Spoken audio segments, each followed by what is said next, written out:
좌우 옆분과 인사 나눕니다. 사랑합니다. 축복합니다. 인사합니다. 기상학에서 나비 효과라는 말이 있습니다. 그 나비 효과라고 하는 말은 그 이론의 입장에서 볼 때 세상의 모든 현상은 서로 연결되어 있다라고 하는 거죠. 예를 든다면 중국에서 나비 한 마리가 날개를 졌는데 날개짓을 하는데 미국에서 태풍이 분다는 거예요. 그러니까 이 세상에는 어떤 행동도 무의미한 것이 없고 결국 이래서 저래서 연관된 역량 속에서 이렇게 다 이루어지고 있다는 것을 보게 된다는 거죠. 마치 이것은 도미노 현상과 같은 거죠. 그러니까 하나가 넘어지면 그 옆에도 넘어지게 되고 그 옆에가 넘어지면 점점 넘어짐이 결국 저만치 멀리에 있는 곳까지도 넘어지게 되는 그런 일들이 발생이 된다라고 하는 것입니다. 그래서 처음 행동이라는 것이 그만큼 중요하다는 것이죠. 처음 행동이 바로 본질이라는 거죠. 그래서 그 본질은 신앙적으로 말한다고 한다면 하나님과의 올바른 수직적인 관계를 바로 올바르게 간직해야 된다라고 하는 것입니다.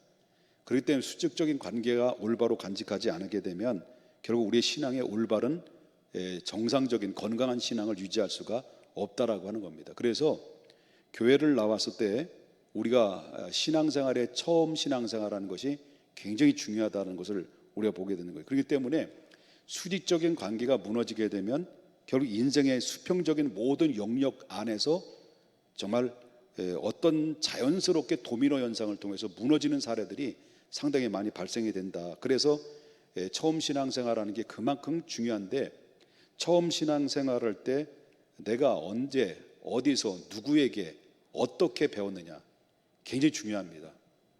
그래서 처음 신앙의 이 신앙의 출발이 그만큼 우리가 정말 하나님과의 올바른 관계와 함께 더불어 수평적인 관계가 올바로 잘 정립이 되면 그 신앙은 건강한 신앙이 되는데 처음에 삐딱하게 잘못 삐뚤어진 신앙으로 바뀌게 되면은 결국 어떻습니까?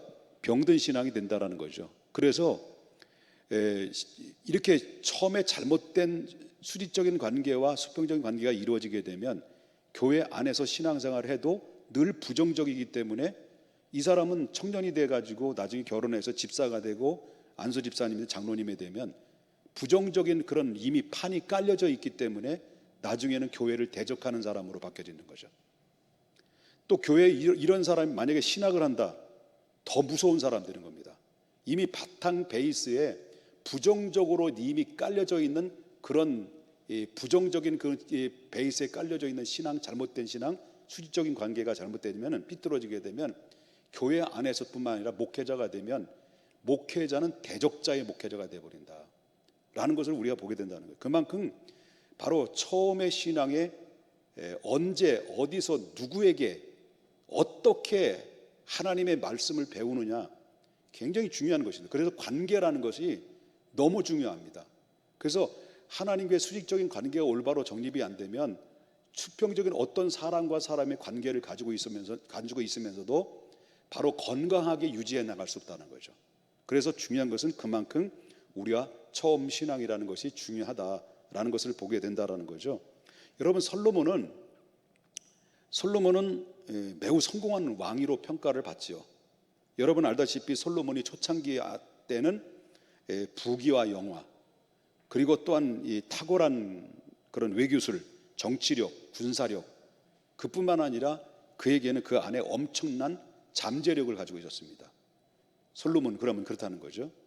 근데 솔로몬 초창기를 보게 되면 성경에 말하기를 여호와 하나님을 사랑했다라고 그랬어요. 초창기에. 그런데 어느 정도 시간이 지나면서 후반기에 들어서는 여호와 하나님을 사랑했다는 말이 싹 빠지고 그 대신 이방인의 많은 여인들을 사랑했다는 말이 나와요. 처음에는 여호와를 사랑했는데 나중에는 이방 여인을 사랑했다는 걸로 싹 바뀌어지게 됩니다. 그리고 여러분 알다시피 이건 하나님의 사랑에서 뭘로 바뀌어진 거예요? 여인들을 사랑한, 여자들을 사랑했다는 거죠. 그럼 여자들을 사랑한 것이 잘못인 건가요? 솔로몬이 여자들을 사랑한 거 잘못인가요? 말하기 싫죠? 솔로몬이 여자들을 사랑하는 걸 잘못인 거 아니에요? 사랑할 수도 있죠. 사랑할 수도 있어요. 근데 솔로몬이 왜 문제가 되느냐라고 하는 것은 조금 이따 말씀이 나옵니다. 솔로몬은 처음에는 하나님을 사랑했는데 여자를 사랑했다. 나중에는 그 처음에는 성령으로 시작했는데 나중에는 이 사람이 어떤 사람으로 바뀌어진 겁니까? 육체의 사람으로 바뀌어진 겁니다. 처음에는 그 입에서 주여가 됐는데 지금은 뭡니까? 후반기에는 나요로 바꿔준 거예요. 주에서 나요로. 항상 처음에는 항상 주어가 누구였습니까? 여호와 하나님이었습니다. 근데 주어가 이제는 어느 순간부터 나요로 바뀌어진 거예요. 이게 서서히 솔로몬은 처음과 나중에 완전히 달라지는 모습을 우리가 보게 되는 것이고요. 솔로몬은 왕이 되자마자 어떻게 했습니까? 왕이 되자마자 하나님 앞에 가서 번제를 드릴 때 몇천 번제를 드렸어요. 1000번제를 드렸어요. 그런데 그 인생 후반기에 들어서는 1000번제를 드렸던 솔로몬이 나중에 후반기에서는 1000 여자를 사랑했다는 거죠. 1000명의 여자를 사랑했어요. 1000명의 여자. 그래서 여러분 알다시피 11장 3절에 보게 되면 이렇게 솔로몬이 어떻게 여자를 사랑했는지를 우리가 보게 됩니다. 어마무시하죠. 왕은 후궁이 몇 명이에요? 700명이에요. 첩이 몇 명이에요? 300명이라. 그의 여인들이 왕의 마음을 어떻게 했다는 거예요? 돌아서게 했다라는 거죠. 다시 말한다면 솔로몬이 여자를 사랑하는 건 별 문제가 없는 거예요. 그런데 그 여자들이 어떻게 됐다는 거예요? 왕의 마음을 돌아서게 해서 하나님을 돌아서게 만들었다. 누가? 여자들이. 만약에 예를 들어서 내 여자친구가 바로 이성의 교제를 나누고 있는데 다 신앙생활 하는 사람이에요. 신앙생활 하는 사람인데 자꾸 이 여자가 내 마음을 훔치는 거야. 그래서 내 마음을 훔치고 빼앗아가면서 하나님을 향한 마음을 쏙쏙 뺏어가면서 하나님께 돌아서게 만든다고 한다면 그 여자는 교제를 끝내야 돼요. 왜? 차라리 내가 영원히 피폐돼서 하나님 앞에 심판받느니 차라리 이 여자를 정리하는 게 낫죠. 내 남자친구가 하나님을 향해서 믿음으로 가지고 있는 나를 향해서 자꾸 남자친구에 의해서 하나님께 돌아서고 바로 이성의 감정이 더 앞서게 만든다고 한다면, 타락의 성령으로 시작했다가 육체로 마치는 일로 나를 유도하게 된다고 한다면 차라리 그 남자친구를 교제를 끊어야 됩니다. 왜? 하나님께 돌아서게 만드는 타락의 원인이 되기 때문에 그렇다라는 거죠. 바로 솔로몬은 한 여자, 두 여자, 세 여자, 네 여자 하다 보니까 1000명의 여자들이 거느리다 보니까 1000명의 여자들로부터 마음이 빼앗기게 됐어요. 뭐 어떻게 빼앗긴 겁니까? 하나님으로부터 하나님에 대한 마음, 하나님에 대한 사랑이 송두리째 빼앗기게 된 원인이 됐다. 그런 것을 보게 됩니다. 솔로몬은 초창기에는 하나님 덕분에 부귀와 영화, 그 다음에 정치력, 군사력, 그리고 또 강성한 대국이 됐습니다마는, 그러나 인생 후반기에 들어서는 하나님께로부터 얻은 모든 부귀와 영화, 군사력, 막강한 그런 외교력, 이런 것들을 다 동반해서 결국 어떻습니까? 하나님이 주신 것 가지고 우상 숭배와 산당을 만드는 일에 전부 다 투여를 해버렸다는 거죠. 이게 바로 뭐냐면 타락한 솔로몬의 모습을 보게 된다라는 거죠. 그래서 여러분 알다시피 11장 5절과 6절을 보게 되면, 이는 시돈 사람의 여신 아스타롯을 따르고 암몬 사람의 가증한 밀곰을 따름이라 솔로몬이 여호와의 눈앞에서 어떻더라는 거예요? 악을 행하여. 과거에 솔로몬은 그런 사람이 아니었어요. 솔로몬은 과거에 그런 사람이 아니었다는 거예요. 1000번제를 드렸어요. 1000번제를. 엄청나게 하나님을 사랑했던 사람이에요. 그런데 수많은 여자들과 함께 사랑함으로 말미암아 하나님을 향한 마음이 다 빼앗기고, 이제 바로 뭐냐면 이방인들이 섬기고 있는 신들에게 시선을 돌리기 시작합니다. 그래서 솔로몬은 6절에 나온 것처럼 솔로몬이 여호와의 눈앞에서 악을 행하여 그의 아버지 다윗이 여호와를 온전히 따른 것 같이 아니했다라고 할 만큼, 결국 솔로몬은 자기 아버지의 신앙과는 전혀 다른 모습으로 비추어주고 있다는 것을 보게 된다는 거죠. 그 이유에 대해서 성경은 말합니다. 솔로몬이 하나님보다 누굴 더 사랑했기 때문에, 여자들을 더 사랑했기 때문에 그렇다라고 하는 겁니다. 자, 2절을 보겠습니다. 2절. 여호와께서 일찍이 이 여러 백성에 대하여 이스라엘 자손에게 말씀하시기를 너희는 그들과 서로 통혼하지 말며 그들도 너희와 서로 통혼하지 말라. 그들이 반드시 어떻게 한다는 거예요? 너의 마음을 돌리려 그들의 신들을 따르게 하리라 하였으나, 하나님 명령을 통해서 경고의 말씀을 했죠. 그런데 결국 어떻습니까? 솔로몬은 하나님의 말씀을 들었어, 안 들었어요? 안 들었어요. 솔로몬이 그들을 오히려 하나님의 사랑에서 어디로 옮긴 거예요? 여자들을 사랑한 거예요. 아까 여자를 사랑하는 거 나쁘다고 말씀한 거 아니에요? 그 여자들이 나를 향하여서, 하나님을 향해서 내 신앙을 빼앗아 간다고 한다면 그건 잘못된 거예요. 솔로몬이 1000명의 여자들이 솔로몬이 하나님을 향한 사랑의 마음을 다 뺏어버린 거예요. 뺏겨버린 거예요. 송두리째. 결국 어떻습니까?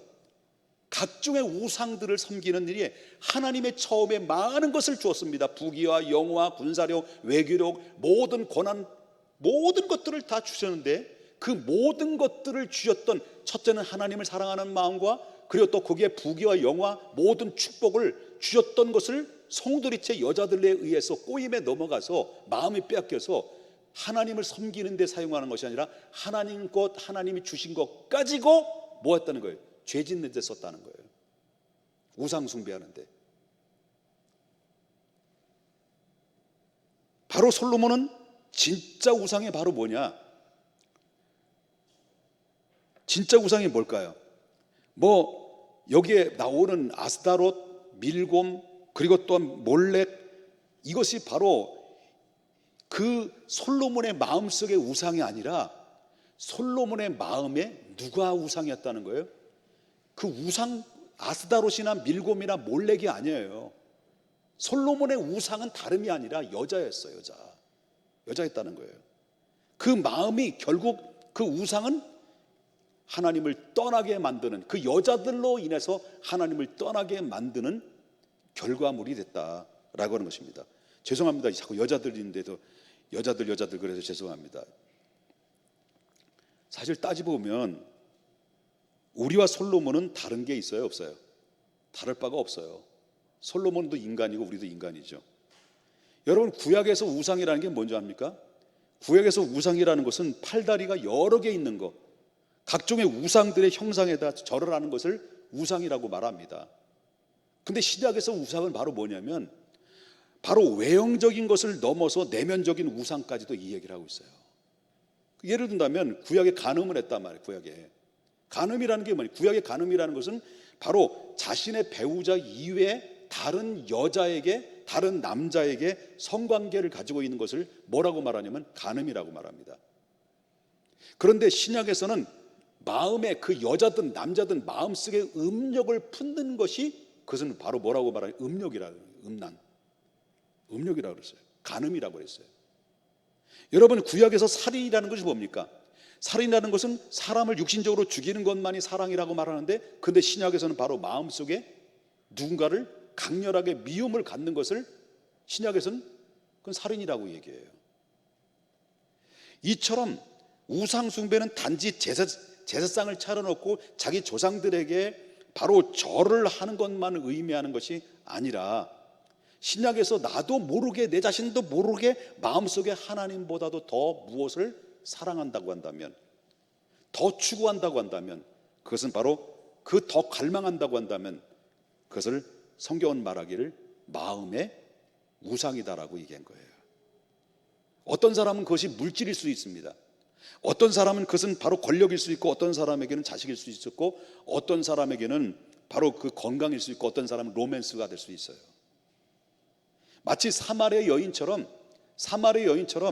바로 내가 진짜 사랑하는 사람이 만나기를 원한다, 진짜 사랑하는 사람을 만난다고 한다면 내 인생은 더 이상 행복할 것이 없다라고 생각해서 사랑하는 사람을 만나기 위해서 남편을 5이나 갈아탔다 그러나 맞나요? 바꿨어요, 남편을 5명을. 사람이 하나로 만족하지 못하니까. 그러니까 왜 자꾸 그렇습니까? 결국 이 세상에 살고 있는 사람들은요, 이 세상의 것을 아무리 내가 채운다고 해도 채운다 하더라도 실질적으로는 근원적으로 목마름은 해결할 수가 없다는 거예요. 목마름은 세상에. 그래서 아무리 채우려고 해도 채워도 목마름이 사람의 욕구고, 그래서 이 사마리 여인은 남자를 한 명 가지고 만족하지 못하고 또 다른 남자 이렇게 찔러서 만족을 누리려고 해봤지만 못 느낀 거예요. 이게 인간의 모습이고 우리의 모습일 수도 있다라는 거죠. 여러분, 주신 것 가지고 만족해야 돼요. 또 한 가지를 알아야 될 것은 바로 뭐냐면, 근원적인 목마름이 바로 하나님 이외에 다른 것을 채워지지 않는다라는 것을 우리가 보게 되는 것이고요. 그러니까 아무리 먹으려고 먹어도 부족하고 채울 수 없는 목마름은 계속 인간의 갈증만 느끼게 한다라고 하는 것을 보게 됩니다. 결국은 하나님으로부터 우리의 인생이 채워져야만이 된다. 하나님께로부터 우리의 주신 채움을 통해서 채워져야만이 인생은 근원적으로 진정한 만족을 느끼게 되고 평안을 누리게 되고 하나님의 주신 축복을 누리면서 살아갈 수 있다라는 것을 우리가 보게 된다는 거죠. 겉으로는 아스도럿, 밀곰, 몰렉, 이게 머리에 숙이는 것이지만은 실질적으로 이 솔로몬에 있어서는 마음속에 누굴 지울 수가 없었던 거예요. 거기에 우상이라는 것이 있었는데, 그 여인들에 대한 우상, 이게 바로 중독이라고 하는 거. 중독에서 벗어나야 돼요. 기억해야 됩니다. 하나님은 회개할 수 있는 기회를 계속 줘요. 회개할 수 있는 기회를 계속 주는데, 그 회개할 수 있는 기회는 영원하지 않다는 걸 알아야 돼요. 항상 영원한 게 아니라는 거예요. 하나님이 회개할 수 있는 기회를 줬음에도 불구하고 깨닫지 못하고 돌아서지 못하게 되면 어떤 일이 벌어지냐, 그걸 놓치게 되면 하나님의 준엄한 심판이 있다라는 것이 오늘 성경의 말씀을 통해서 얻을 수가 있어요. 하나님께서 늘 회개하기를 거절한 솔로몬에게는 바로 3명의 대적자가 드디어 나타난 거예요. 하나님이 3번씩이나 나타나셔서 바로 솔로몬에게 경고의 말씀을 내려줬음에도 불구하고 솔로몬은 여자들의 정신 팔려서, 여자들이 혼이 나가서 여자들의 중독에 빠져서 헤어나지 못한 거예요. 그러다 보니까 바로 뭐냐면 하나님의 음성, 경고의 메시지를 줬는데도 불구하고 알아듣지 못하고 알아먹지 못하고 이해를 못했던 거예요. 왜? 여자들은 중독이 돼가지고. 그 영적으로 눈에 가려지면 아무것도 안 들리는 거예요. 여러분, 마음속에 시험 들어보세요. 설교가 들려오나. 여러분들이 저를 향해서 미움의 감정이 쌓여놓고 있어서 있는 상태에서 여러분 설교를 들어보세요. 설교가 들어옵니까? 은혜가 됩니까? 내가 아는 걸 은혜 못 받아요. 어떻게 은혜 받습니까?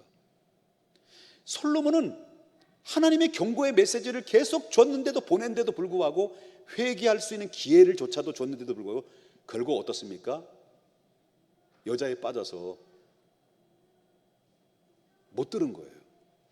그러니까 하나님이 솔로몬에게 사람들을 통해서 3번 치시기 시작해요. 대적하기 시작해요. 솔로몬의 대적자가 나타났다는 거예요. 솔로몬의 대적자가 누가 보낸 거예요? 하나님이 보내신 거예요.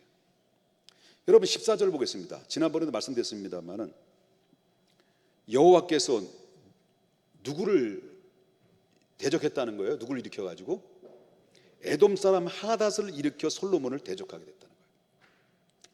여기서 깨닫지 못하니까 더 나가서 솔로몬은 대적자 또 한 사람이 등장이 되죠. 등장이 되는 23절 보겠습니다. 하나님이 또 엘리아다의 아들 누구를 일으켰다는 거예요? 르손을 일으켜 솔로몬을 대적자가 되게 하셨다는 거예요. 누가 하신 거예요? 예? 누가 하신 거예요? 하나님 하신 거죠. 그래도 깨닫지 못하니까 나중에는 어떻게 된 거예요? 깨닫지 못하면 어떻게 된 거예요? 내가 솔로몬의 손에서 나라를 빼앗을 것이다 라고 말씀하시면서 바로 31절 우리가 보겠습니다. 누굴 일으킨 거예요? 솔로몬이 누구냐면, 여로보암이 누굽니까? 솔로몬의 신복이에요. 솔로몬의 제 측근이었다는 거예요. 제 측근이었던 이 여로보암에 의해서 배신을 당해요. 그래서 여로보암에게 이르되 너는 10조각을 가지라. 이스라엘의 하나님 여호와의 말씀이 내가 이 나라를 솔로몬의 손에서 찢어 빼앗아 10지파를 누구에게 주겠다는 거예요? 여로보암에게 주겠다는 거예요. 다시 말하면 내 가지고 있는 소유된 것들 전부 다 몽땅 뺏어서 누구에게 주겠다는 거예요? 다른 사람에게 주겠다는 거예요. 이게 바로 뭐냐면 하나님의 방법이에요. 하나님이 기다리는 건 무한히 기다리셔요. 회개할 수 있는 기회도 주셔요. 3번이나 나타나셔서 구체적으로 너는 그러지 마라, 맞는다 라고 했는데도 불구하고 하나님의 말씀에 대한 귀를 기울이지 못하고 알아듣지 못하고, 그리고 영적으로 눈이 어두웠어요. 왜? 여자들이 눈이 빠져가지고. 아까도 말했지만 여자를 사랑하는 것은 나쁜 게 아니라고 했습니다. 그 여자를 사랑하는 것은 나쁜 것이 아니고, 남자를 사랑하는 나쁜 것이 아니라 그 여자 때문에 그 남자가 하나님을 향한 마음을 뺏어간다고 한다면 그건 잘못된 거죠. 결국 어떻습니까? 솔로몬은 하나님께 주신 모든 것들을 총동원해서 바로 여자들이 좋아하는 각종의 우상숭배 산당을 만드는 다 쏟아 뻗버렸다는 거예요. 하나님 기가 막힌 노릇이죠. 그래서 결국 심판을 내린 것이 바로 하닷을 통해서, 또한 르손을 통해서, 여로보암을 통해서 하나님이 가지고 있는 것을 인생 후반기에 다 뺏어버린 거예요. 솔로몬은 자신이 쌓아놓았던 모든 것을 한순간에 물거품이 되고 말았어요. 그러나 성경은 하나님이 다윗 때문에 솔로몬을 불쌍히 여긴 거예요. 다윗 때문에. 내가 못된 짓을 하고 있는데도 불구하고 내가 잘 나가고 있는 것은 누구 때문에 그렇다는 거예요? 아버지 다윗 때문에. 그 대신 바로 뭐냐면 하나님이 이미 약속된 거기 때문에 아버지 다윗 까닭에 너는 치지 않고 너는 고통을 당하지 않지만, 그 대신 네가 하나님 앞에 올바른 믿음의 관계, 수직적인 관계를 갖지 못함 까닭에 너의 아들 르호보암을 통해서 나라는 2조각이 나게 될 것이다. 결국 솔로몬이 하나님을 떠남으로 본인도 심판을 받았지만 그 본인뿐만 아니라 본인보다도 더 혹독한 그러한 심판을 받은 자가 누구예요? 르호보암이에요. 솔로몬의 아들. 이해되시는 거예요? 그러니까 이처럼 하나님과 수직적인 관계가 무너지면 결국 인생의 수평적인 영역에도 크고 작은 대적자들이 나올 수밖에 없어요. 갑자기 좋은 관계를 가지고 있는 사람이 나를 염장을 질러요. 대적을 해요. 이런 일들이 얼마든지 벌어질 수가 있다는 거예요. 하나님은 사람을 움직였어요. 사람을 움직여서 솔로몬을 깨닫게 계속해서 만들었는데도 불구하고 돌이키지 못했다는 거죠. 그래서 인생에 쌓아올린 모든 탑들이 결국 다 무너지게 돼서, 그래서 솔로몬이 마지막 인생 만로에서 내린 결론이 뭡니까? 다 헛되다. 내가 가지고 있던 부귀와 영화, 지혜, 그 다음에 수많은 여자들, 모든 각종의 쾌락, 이런 모든 음욕, 이런 모든 것들이 하나님을 잃어버리면 다 잃어버린 거구나. 하나님을 잃어버리면 다 잃어버린 거구나. 그걸 깨달은 거예요, 솔로몬이. 그래서 인생에 어려움을 닥칠 때 저와 여러분의 결론적인 것이에요. 먼저 뭘 생각해야 될까요? 여러분에게 인생의 어려운 문제가 닥칠 때 하나님과 나와의 수직적인 관계가 어떤 관계인가를 점검해 봐야 돼요. 점검해 봐야 돼요. 그리고 돌이켜야 돼요. 점검한다고 되는 게 아니에요. 돌이켜야 되는 거예요. 돌아서야 되는 거예요. 내 삶에 과연 하나님의 반석이 있는지, 내 삶이 하나님의 친밀한 가운데서 우리가 있는지를 돌아보면서 내 자신을 자꾸 점검해보고, 그리고 쳐서 복종해야 돼요. 그리고 다시 돌아와야 돼요. 부정의 자리에서 긍정으로 들어와야 돼요. 비판과 정죄와 판단에서 이제는 사랑의 마음으로 바뀌어진 상태 속에서 하나님 앞에 돌아와야 돼요. 이제는 바로 내가 의롭다, 내 자신이 나는 옳고 너는 그렇다라고 바로 남을 정지하거나 판단하는 이 부정적인 자리에서 여러분 하루속히 빠져나오지 못하면 그 교만은 하늘을 찌를 것이고, 그 하늘을 찌른 그 교만 때문에 나뿐만 아니라 내 앞으로의 장래까지도 어쩌면 위태로울 수도 있다는 것을 잊어서는 안 되는 거예요. 돌아서야 돼요. 내가 지금 어려운 상황에 놓여 있고 곤란한 문제가 만났을 때 빨리 우리는 돌이키면서 하나님과 나와의 관계가 건강하냐, 병들어 있느냐라는 것을 점검하면서 다시 내가 돌이켜서 주님 앞에 나아가고, 그리고 하나님과의 관계를 다시 회복하지 않으면 우리 미래는 보장받을 수 없다라고 하는 겁니다. 믿습니까? 그러기에 솔로몬은 위대한 사람이라고 사람들은 평가를 합니다. 그러나 인생 말로에는 위대한 사람으로 평가를 받지 않아요. 중요한 것은 바로 처음이 중요한 것이지만 끝도 중요합니다. 처음에 중요하지만 끝도 중요한데, 처음도 좋아야 되고 끝도 아름다워야 되는데, 많은 사람이 처음에는 좋았다가 마지막에 끝이 아주 추하게 추락하는 사람들을 많이 보게 되는 것이죠. 특별히 청년들과 학생들은 젊었을 때 정말 하나님을 사랑하고 끝까지 여러분이 하나님을 사랑하는 마음을 주님 오실 그날 때까지 간직해야 됩니다. 세상은 변하고 있어요. 세상은 엄청나게 달라지고 있습니다. 여러분, 세상은 정말 빠른 속도로 걷자 우리 따라갈 수 없을 만큼 달라지고 변화되는 이 세계 속에 4차 산업시대 속에 우리가 들어가고 있는 시대 속에서 아무리 변화되고 아무리 발전되는 이 환경 속에 산다 할지라도 저와 여러분이 하나님과 나와의 수직적인 관계만큼은 결단코 흔들려서는 안 된다 라는 것입니다. 수직적인 관계가 흔들리면 수평적인 관계는 바로 뭡니까? 사람의 관계 속에서 그런 부정적인 문제가 계속 발생이 되고, 부정적인 사람이 되게 되면 부정적인 사람들만 내 주변에 꼬여지게 돼 있고요. 그러나 이것을 바꿔서 내가 긍정적으로 감사하는 마음으로, 사랑하는 마음으로 하나님을 향한 마음을 가지고 있으면 이 안에 누가 또 꼬여지게 됩니까? 누가 함께 공유하게 됩니까?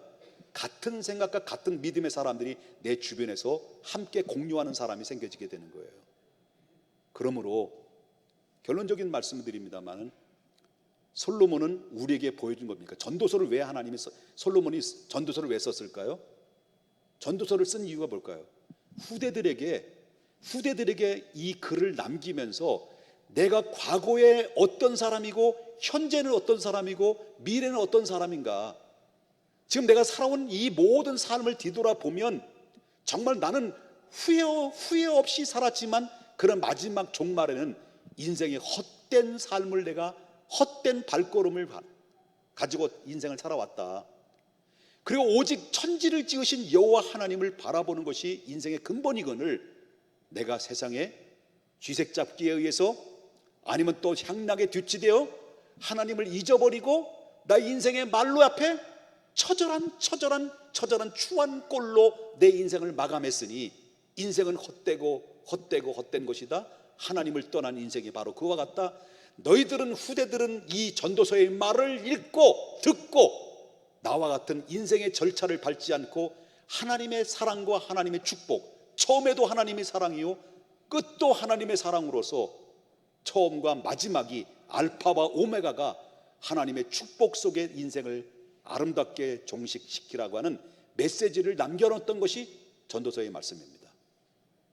그러기에 우리 사랑하는 우리 모든 성도님들과 우리 젊은 청년들이 하나님의 말씀에 대한, 하나님의 말씀을 붙들고 하나님의 두려운 마음을 가지고 이 세상은 변화도 내가 하나님을 향한 사랑하는 마음은 절대 변하지 않는다라는 믿음과 각오를, 목숨을 내놓을 수 있을 만큼 사드락과 메삭과 아벳노처럼, 다니엘처럼 하나님 앞에 오늘 주셨던 산파들처럼 그 믿음으로 고수할 수 있는 우리 모두가 되어야 될 줄 믿습니다.